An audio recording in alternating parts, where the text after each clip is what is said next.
Buenas tardes, mi nombre es Maricruz, soy estudiante de la Facultad de Psicología y es un gusto poder invitarlos a escuchar esta pequeña entrevista sobre la perspectiva de género.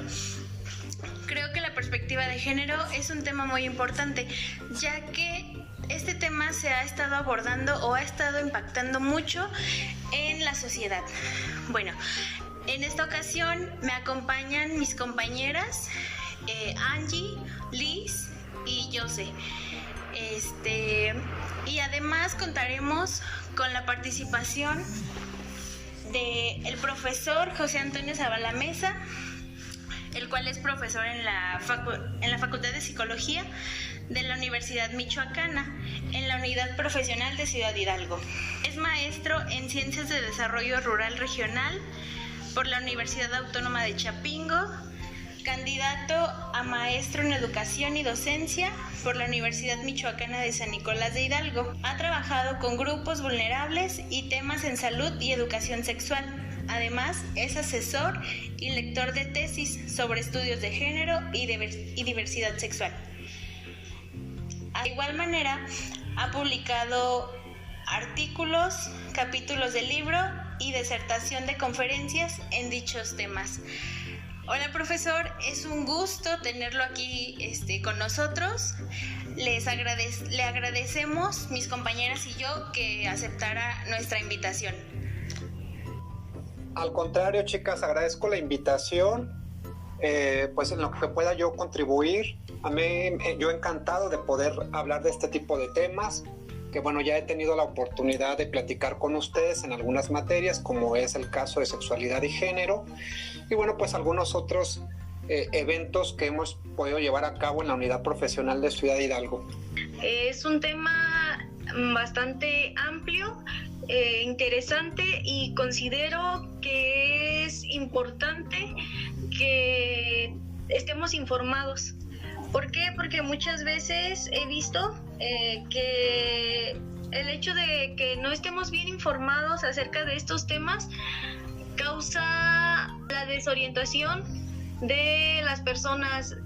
Por ejemplo, en mi experiencia personal, cuando recién te ponen en la facultad pues la materia que te va a tocar, te haces como muchas ideas, muchas expectativas, y ya cuando empiezas a ver en realidad de qué trata la materia, cuando por ejemplo usted nos empezó a explicar qué era el género y este tipo de cosas, te vas relacionando con ello y te das cuenta que a lo mejor a lo corto de tu vida o a lo largo de tu vida te hiciste ideas que a lo mejor pues no eran ciertas, o que quizás muchas veces vemos mala información en redes o en páginas, no sé, cosas así. Es por ello que, bueno, a mí me gustaría saber cuál es su opinión acerca de, para usted, qué es el género. Muy bien, bueno, pues me parece importante empezar a responder esta pregunta, ¿no?, acerca de lo que es el género, porque justo me parece que el concepto de género pues marca un parteaguas en los estudios de género, ¿no? Digo, podríamos irnos un poco más a la historia, que tiene que ver justo con el movimiento de las mujeres, que después se convertiría, bueno, en lo que hoy conocemos como el movimiento feminista, y que esta categoría surge justo para visibilizar estas desigualdades que hay entre los géneros, ¿no? Que bueno, desde esta cuestión binaria y jerárquica que se rige en Occidente, pues tenemos dos géneros, ¿no?, el masculino y el femenino. Hoy en día, o el ser hombre o el ser mujer. Hoy en día, bueno, también se han podido visibilizar otras formas, otras representaciones, otras expresiones acerca de ser hombre, de ser mujer. Pero bueno, históricamente podemos ubicar que la aparición de este concepto aparece a mediados del siglo pasado con los psicólogos John Money y Robert Stoller. Ellos, bueno, pues empiezan a hacer una diferenciación acerca de estas cuestiones biológicas, ¿no?, todo lo que tiene que ver con el sexo, la cuestión anatómica, fisiológica, etcétera, en donde ellos se dan cuenta que no necesariamente el que una persona nazca como macho o como hembra desde el punto de vista biológico le tendría que corresponder una identidad En este caso, por ejemplo, pues si nace biológicamente como macho, no necesariamente tendría que ser un hombre o una persona masculina. Lo mismo con el caso de las mujeres, ¿no? No por el hecho de haber nacido como hembras desde el punto de vista biológico, necesariamente le va a corresponder una identidad de género conocida como femenina o como mujer. Entonces me parece que esto se empieza a poner en la mesa del debate. Obviamente va a generar muchas resistencias porque históricamente esto estaba tan naturalizado y bueno, todavía como bien lo mencionan ustedes, ¿no? Todavía sigue persistiendo, digamos, esta creencia acerca de que las personas nacemos como hombres o como mujeres, ¿no?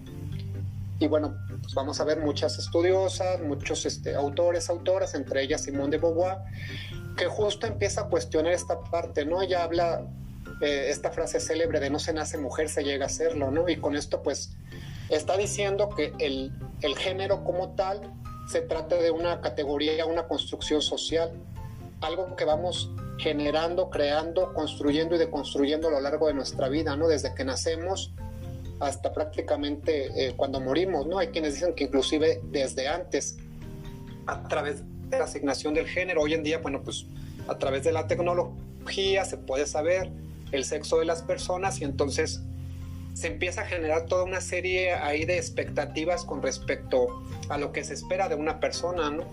Sin ni siquiera saber si efectivamente esta persona se va a asumir como hombre o como mujer o como otra identidad. Y entonces, bueno, pues eso genera problemas, ¿no? Eso genera problemáticas, sobre todo pensando en el caso de las personas trans, de las personas intersexuales y bueno, pues de cualquier otra persona, ¿no? Porque pareciera luego que cuando hablamos del tema de diversidad sexual o el tema de expresión de género, seguimos como en esta visión dual y jerárquica, cuando hay infinidad de formas de ser hombre y de ser mujer, ¿no? Independientemente de la orientación sexual, ¿no?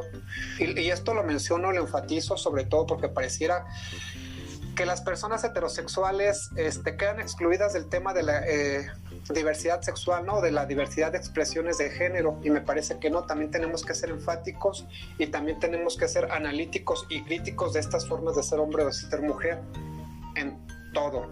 Entonces estamos hablando aquí como de una construcción social. Sí, hablaremos de una construcción social, que bueno, cuando hablamos de construcción social estamos abarcando otros aspectos, ¿no? Como sería también la cuestión contextual y la cuestión histórica. Es decir, el género o para la expresión de género de una persona no es que lo haga de manera individual. Finalmente esto se trata también de una construcción colectiva, donde desde luego la cultura, la sociedad, la familia, los grupos sociales en los que interactúa, el momento histórico que se está viviendo, va a ser fundamental para esa expresión de género, ¿no? El tema de la edad, el tema de la etnia, y por eso a mí me parece también importante que cuando hablemos de género lo pensemos desde una cuestión de la interseccionalidad, ¿no?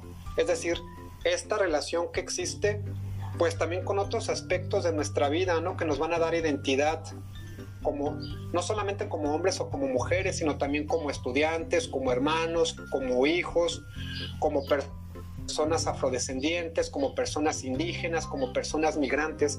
Me parece fundamental que para poder entender las problemáticas que afectan a hombres y mujeres, también pensemos en otras categorías de análisis, ¿no? También pensemos en otras condiciones, en otras características biológicas, psicológicas, sociales y culturales que son fundamentales para entender las problemáticas, ¿no? Porque pensar a las personas nada más como hombres o como mujeres también genera brechas, no nada más las brechas de género, sino también se generan otro tipo de problemáticas y desigualdades que no se visibilizan si no tomamos en cuenta el tema de la interseccionalidad. Profesor, entonces, ¿usted cree que la forma de ver el género puede ser diferente dependiendo en la sociedad en que se encuentren las personas y dependiendo de las épocas? Definitivamente sí, y bueno, prueba de ello ha sido pues los diferentes movimientos políticos y sociales, principalmente cabezados por parte de las mujeres, que bueno, han sido pioneras y han marcado como la pauta para que otros grupos minoritarios, entre comillas, o grupos considerados como vulnerables, también inicien luchas, ¿no?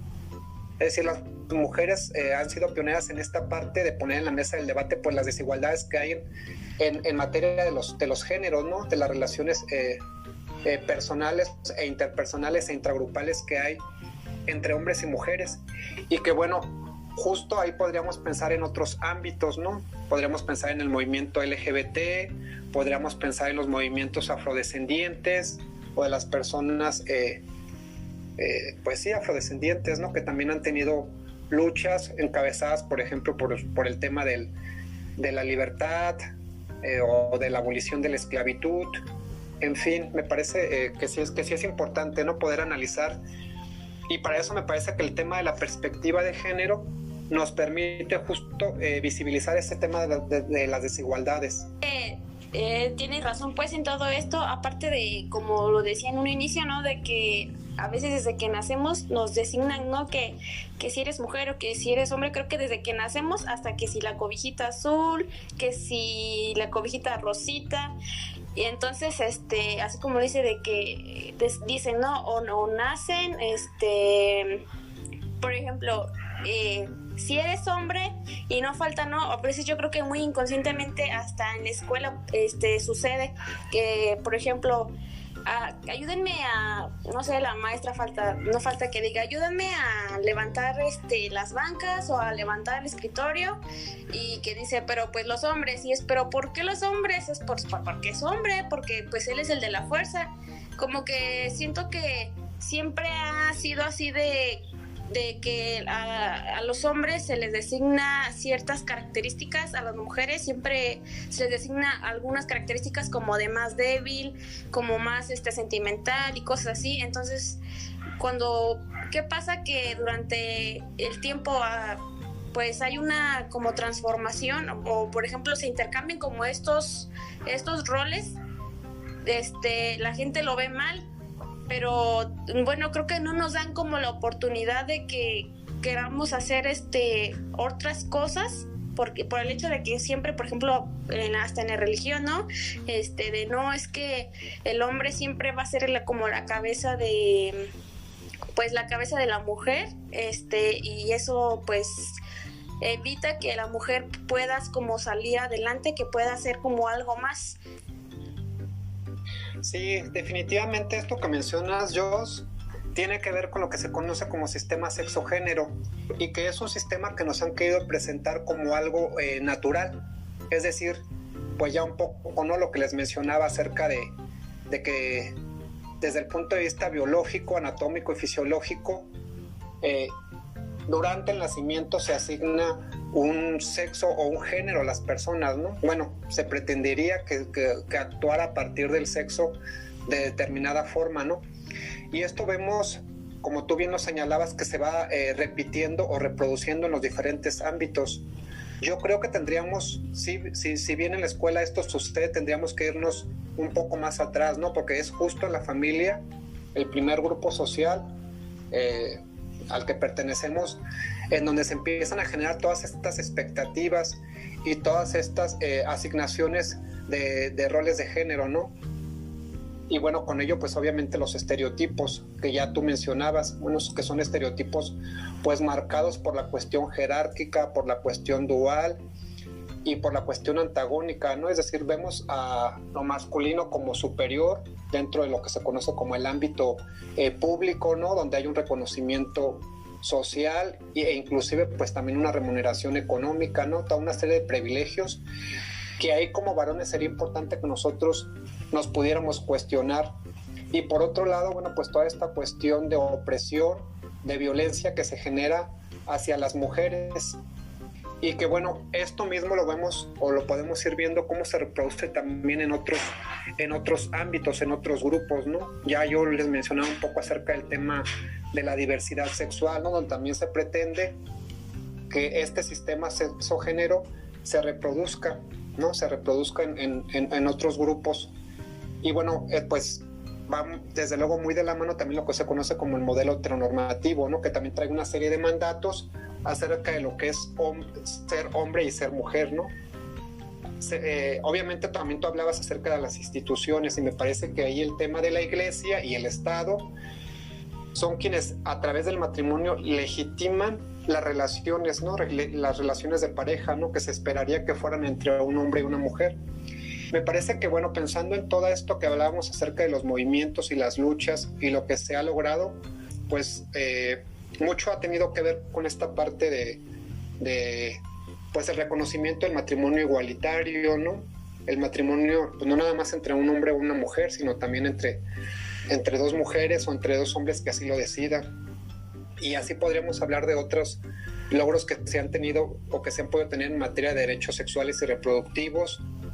Sí, de hecho, bueno, también pensaba en la pregunta que me planteaste anteriormente y con esto que vuelves a retomar, este tema de la obligatoriedad de cumplir con el sistema sexo-género, ¿no? O con este modelo heteronormativo, porque además pienso también en Michel Foucault, ¿no? Acerca de esta cuestión de vigilar y castigar. Vemos cómo en los diferentes ámbitos hay toda una serie de dispositivos que justo buscan que se cumpla con estos mandatos de los que hablábamos, ¿no? Un carácter de que lo podamos hacer de manera voluntaria, no con un libre albedrío, sino de manera obligatoria. Y si no sucede ello, vamos a ver cómo es justo lo que da paso a diferentes formas de violencia, ¿no? Que podremos mencionar desde la violencia de género hasta expresiones de transfobia, homofobia, lesbofobia, sexismo y machismo, ¿no? Que se expresa pues a través de diferentes formas de violencia, ya lo mencionábamos, justo por no cumplir con estos mandatos, ¿no? Con esta obligatoriedad. Y entonces ahí justo también nos damos cuenta cómo el tema del género es algo performativo, ¿no? Es decir, no es algo natural, y tan no es natural que justo se tiene que castigar para poder hacerlo cumplir. En el caso, por ejemplo, de los varones, todo el tiempo se tiene que estar demostrando esta masculinidad, esta hombría, todo lo que tiene que ver con el modelo heteronormativo, porque de otra manera, si no se cumpla o si no se sigue reproduciendo el modelo, se generan también otras formas de violencia, ¿no? A través del machismo. Bueno, respecto a todo esto que se ha ido mencionando, pues dentro de la perspectiva de género, lo que se busca es la equidad en este caso de los géneros, ¿no? Es decir, como necesitamos alcanzar esa igualdad para que se den las oportunidades tanto para mujer y para hombre. Así es. Bueno, cuando hablamos de perspectiva de género, estamos haciendo alusión a una categoría analítica, no es una categoría que justo los estudios de género de las mujeres y bueno, los estudios de género, valga la redundancia en general, pues lo que buscan es poder visibilizar este tema de desigualdad o de inequidad que hay, ¿no? En las relaciones entre los géneros. Y que bueno, no nada más se trata de decir la desigualdad que hay entre hombres y mujeres, ¿no? Que sería bueno la principal tema de desigualdad que se da, sino también cómo al interior de cada uno de estos grupos también se generan formas de violencia, formas de exclusión, formas de vulnerar derechos, ¿no? Por eso a mí me parece bien importante retomar el tema de la interseccionalidad. Es decir, si bien las mujeres son discriminadas por el hecho de ser mujeres, pues vamos a ver mujeres doble o triplemente discriminadas por el hecho de ser mujeres, pero también por ser indígenas, pero también por ser migrantes, también por ser pobres, ¿no? Y algo similar, por ejemplo, también sucede con el caso de los varones, ¿no? Que de repente se hacen generalizaciones o aseveraciones como decir que los hombres tienen privilegios por el hecho de ser hombres. Pues sí, en algunos casos sí, pero también hay hombres que por el hecho de ser indígenas, por el hecho de ser homosexuales, también son discriminados, y que si no visibilizamos también como estas otras condiciones que tienen las personas, no vamos a poder atacar otras problemáticas. Por eso me parece que sí es fundamental tener una mirada mucho más amplia para el análisis de las problemáticas que nos aquejan a las personas. Profesor, ¿usted cree que en esta desigualdad de género, un género siempre se ve más perjudicado que el otro o se ve de igual manera? En términos generales, pareciera, bueno, pues sabemos, y además eso lo mencionan perfectamente bien las estadísticas, que son las mujeres que históricamente y actualmente todavía se siguen viendo afectadas por el hecho de ser mujeres, ¿no? Esto es que se conoce como sexismo, como misoginia, y bueno, todas las problemáticas que aquejan a las mujeres de diferentes maneras y que, bueno, su máxima expresión de violencia, agresión, feminicidios, ¿no? Que se ha convertido en un problema de seguridad, pues no sé si nada más nacional o internacional, ¿no? Porque vemos cómo las cifras, por lo menos en nuestro país y desafortunadamente en nuestro estado, Michoacán, se han disparado, ¿no? De manera exorbitante, más ahora con el tema de la pandemia. Bueno, además de eso, yo creo que a lo largo del tiempo hemos visto que en sí como que la mujer suele ser un poco más afectada aún que el hombre. Por ejemplo, no falta que a veces la mujer quedó embarazada y el chico le responde. Entonces la mujer es como mal vista, es la más criticada, empiezan a decirle un buen de cosas, mientras que al hombre no, en realidad a veces a él como que hasta, pues como que nada más dicen, ay, pues no le respondió, pero hasta ahí se queda, y la mujer ahí de, ay, es que tú tuviste la culpa, es que yo te dije que para qué te metieras con ese, ahora échale, y esto y el otro. Entonces, es cierto que de alguna manera la mujer en ciertas cosas suele verse más afectada. Claro, este comentario que acabas de hacer, Jos, nos habla, ¿no? Justamente de lo arraigado que está el machismo y el sistema patriarcal en nuestro sistema, ¿no? Cuando me hablo de nuestro sistema me refiero en términos generales en los diferentes ámbitos, ¿no? Ya ustedes hablaban o mencionábamos hace un rato acerca de la familia, la escuela, ¿no? Como espacios que reproducen estas formas de violencia, ¿no? Esto mismo sistema heteronormativo, etcétera. Pero desafortunadamente también eso sucede en otras instancias, ¿no? Aquellas instituciones del Estado que tendrían que procurar justicia también reproducen este sistema, ¿no? Y también son aliados de este pacto patriarcal, ¿no? Donde se siguen reproduciendo y legitimando y naturalizando estas formas de violencia, ¿no?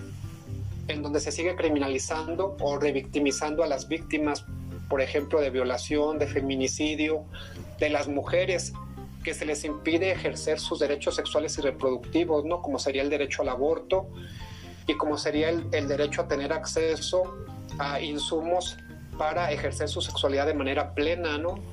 Y con ello pues evitar enfermedades de transmisión o infecciones de transmisión sexual y otro tipo de circunstancias que pudieran vulnerar su condición. Y esto lo estoy hablando de manera muy elemental, ¿no? Que sería como lo más básico que se tendría que tener, pero que en realidad, bueno, lo ideal sería que se tuviera una educación sexual integral, ¿no? Una educación que no nada más se limitara a la cuestión reproductiva, sino al ejercicio de la sexualidad de manera plena, ¿no?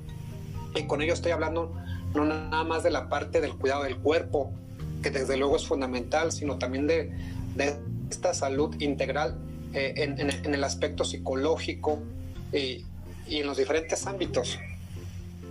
Con todo esto que mencionan mis compañeras y usted, profe, me hace pensar desde su perspectiva, ¿cómo cree que ha venido evolucionando la perspectiva de género a lo largo del tiempo? Lo menciono porque podemos ver que, hablando de desigualdad y de el querer, no sé, que haya equidad entre ambos géneros, podemos ver que en muchos ámbitos, como por ejemplo ya lo mencionaban, el ámbito escolar, se siguen viendo como incluso este tipo de, podríamos decirlo entre comillas, quizá discriminación o falta de igualdad o de equidad. Por ejemplo, no sé, se me ocurre cómo socialmente se ve que hay carreras donde, por ejemplo, las ingenierías o no sé, el área de matemáticas, carreras así, se ve que hay más, por lo regular hay más hombres en ese tipo de carreras. y mujeres es muy poco. Incluso nosotros que estamos en el área en la Facultad de Psicología, vemos que en su mayoría somos muchísimas mujeres y pocos hombres los que están ahí pues con nosotros. Entonces, cómo incluso a nivel profesional, cómo incluso a una licenciatura, muchas veces socialmente se le pone la etiqueta del género de... Sí, Liz, me parece que en esta parte que planteas o preguntas, ¿no?, acerca de cómo ha evolucionado, cambiado, contribuido, se ha desarrollado la perspectiva de género, bueno, pues ya has sido tú respondiendo también en tu pregunta, ¿no? Hablábamos cómo en un principio se hablaba de esta esfera del ámbito público y privado, ¿no? Que bueno, sigue vigente, sigue presente, en donde, bueno, el ámbito privado ubicábamos todas aquellas actividades que se hacían dentro del hogar y que generalmente, o que se siguen haciendo generalmente por parte de las mujeres, ¿no? Como es el caso de amas de casa, de cuidadoras, de los enfermos, de quien está al pendiente del cuidado de los demás, y que vemos que muchas veces no se recibe una remuneración económica ni un reconocimiento social de este trabajo versus justo el trabajo que se lleva a cabo en la esfera o en el ámbito público, ¿no? Que generalmente son trabajos remunerados que son llevados a cabo por varones. Posteriormente viene como esta parte de la inclusión, ¿no?, de la participación social por parte de las mujeres, ¿no?, con trabajos remunerados, pero que vamos a ver que hay una desigualdad o una brecha en tema de salarios y en tema de reconocimiento de este tipo de trabajos, ¿no? Y que desafortunadamente también se sigue reproduciendo, como bien lo señalabas tú, en el ámbito académico, ¿no? Cómo se han estereotipado también las carreras o las ingenierías, por ejemplo, que son pues más reconocidas para varones, ¿no? Vemos cuando hay participación de mujeres, pues no hay un reconocimiento social de la misma manera. De hecho hay toda para estas mujeres, ¿no?, a través del acoso. Yo he sabido de casos de estudiantes que han tenido que abandonar las carreras porque han recibido acoso por parte de profesores o de compañeros, ¿no? Y bueno, las que logran terminar de manera satisfactoria dichas carreras e incursionar al ámbito laboral, también se le pone toda una serie de trabas, ¿no?, en ese sentido. Entonces, me parece que la contribución que ha hecho la perspectiva de género es justo poder visibilizar, ¿no?, estas formas de violencia, de discriminación, de vulneración de los derechos de las personas, en este caso particular de las mujeres, en los diferentes ámbitos.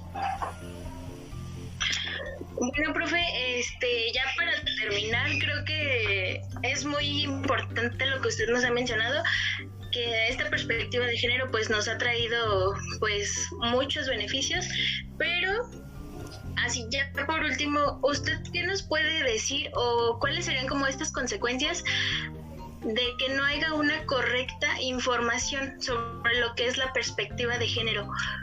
Porque muchos lo pueden malinterpretar y pueden decir, digamos que no tienen como este conocimiento de lo que es la perspectiva de género y se pueden ir como por otro rumbo. Bueno, el tema de la perspectiva de género forma parte no nada más de las políticas públicas en las diferentes órdenes de gobierno de México, sino prácticamente en todo el mundo. Es decir, es algo que ya no podemos negar o que podamos cuestionar. Simple y sencillamente aquellos países, aquellas instituciones, o sea, lo podemos ver a nivel micro y a nivel macro, la perspectiva de género nos tiene que atravesar, ¿no? Así como nos atraviesa el tema de ser sujetos de género, lo mismo tendría que ser con el tema de la perspectiva de género, ¿no? Todo lo tendríamos que ver o tenemos que ver a través de los lentes de género, justo para visibilizar esta parte de las desigualdades que se siguen dando en los diferentes ámbitos. Ya ustedes lo mencionaban, ¿no? En la familia, en la escuela, en lo laboral, en lo social, en lo político, en todos los ámbitos, ¿no? El tema del género nos atraviesa, y el tema de la sexualidad es algo que nos constituye como hombres y como mujeres y que estamos constantemente construyendo y deconstruyendo. Por lo tanto, es importante que sea un tema que está presente en la mesa del debate, y que además que también forme parte de la política pública, ¿no? Y que también forme parte de estas misiones y visiones que como instituciones se tienen que tener.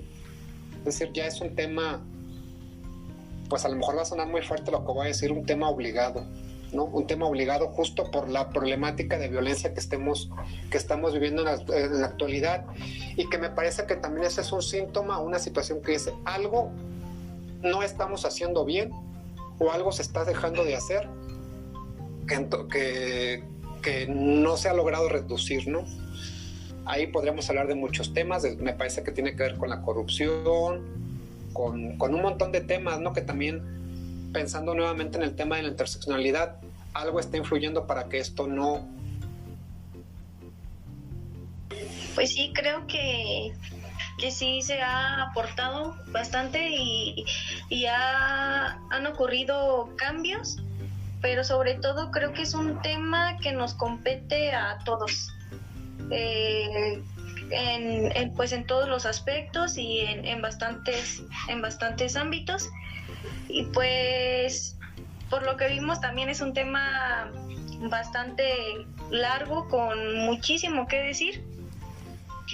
Y hasta ahorita pues queremos agradecerle por acompañarnos, por toda la información que nos brindó y pues estar aquí con nosotros, apoyándonos y compartiéndonos de lo que usted sabe.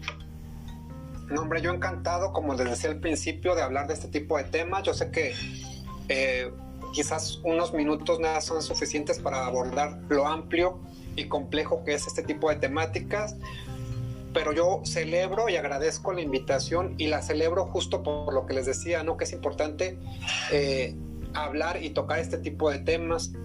Ojalá y después pudiéramos abordar de manera particular y específica otro tipo de problemática, ¿no? Ya yo les hablaba pues de los estudios de género de las mujeres, pero también de los estudios de género que me parece de los varones o de los hombres o de las masculinidades, que me parece fundamental justo para erradicar este tipo de problemas, ¿no?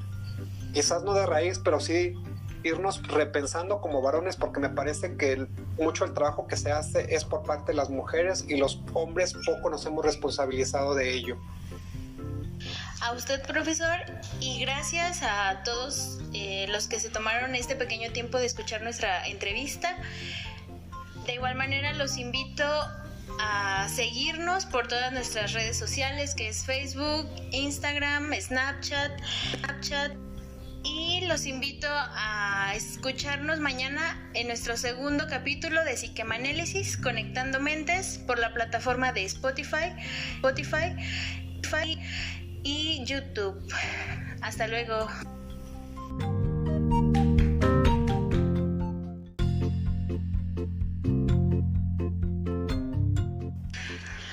Hola, ¿qué tal? Buenas tardes. Mi nombre es Maricruz.